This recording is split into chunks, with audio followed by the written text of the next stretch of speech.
Preparing her children for school is something that Mani Tongchum has come to dread.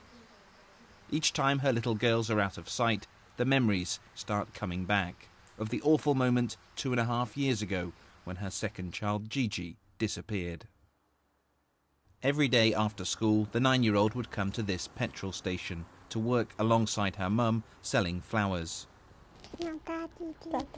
But it was impossible for Mani to keep an eye on Gigi all of the time. I went into the back of the car to feed the baby while Gigi was selling flowers with her older sister. When I came back, Gigi had disappeared. We looked for her everywhere, but all we found was one of her flip-flops on the footpath. CCTV footage shows Gigi looking for customers and then, apparently distracted, walking out of shot. Gigi's family have travelled all over Thailand looking for her, and on one occasion they came here to Pattaya when they received what turned out to be false information that she'd been found. This sleazy tourist town is one of the main destinations for trafficked children in Southeast Asia. There are hundreds of kids working in streets and bars here as beggars and as child prostitutes. Melina Enlund spends her nights searching Pattaya's streets for exploited kids. Many are from neighbouring Cambodia and are not abducted but sold to traffickers by family members. Pedophiles come to Pattaya. Why is it still going on?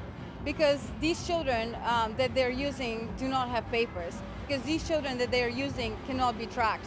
And so what we have here is we're looking for victims, but we don't even know who they are.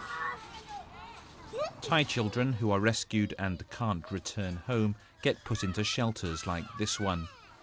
Cambodians are less fortunate and are sent back to the border where they may well be abused and trafficked again. Those responsible, if they can be found, often escape prosecution. In Thailand, we have laws regarding human trafficking, which look very good on paper. But the people who have to enforce it sometimes don't understand the whole process. And because it's so complicated and involves so many different agencies, it's easier for them not to pursue it. The Mirror Foundation tries to keep records of Thailand's missing children. But it's a small operation, funded by donations. They have just 5 permanent staff and receive several desperate phone calls every day. The police know how many cars go missing each month. They know what type of cars and what have been done with the stolen cars. But for missing children, they have no answer. They can't even tell us how many children are missing, how many have been rescued, and what has happened to abducted children.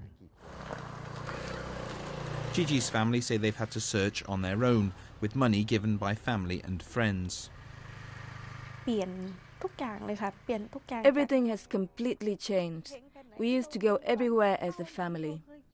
The songs that we used to listen to, the food that we used to eat, all those things we used to do together, we have stopped.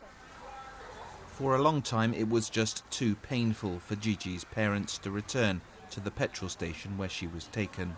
Now they're working there again, hoping that whoever took their little girl might also bring her back. Jonah Fisher, BBC News, Thailand.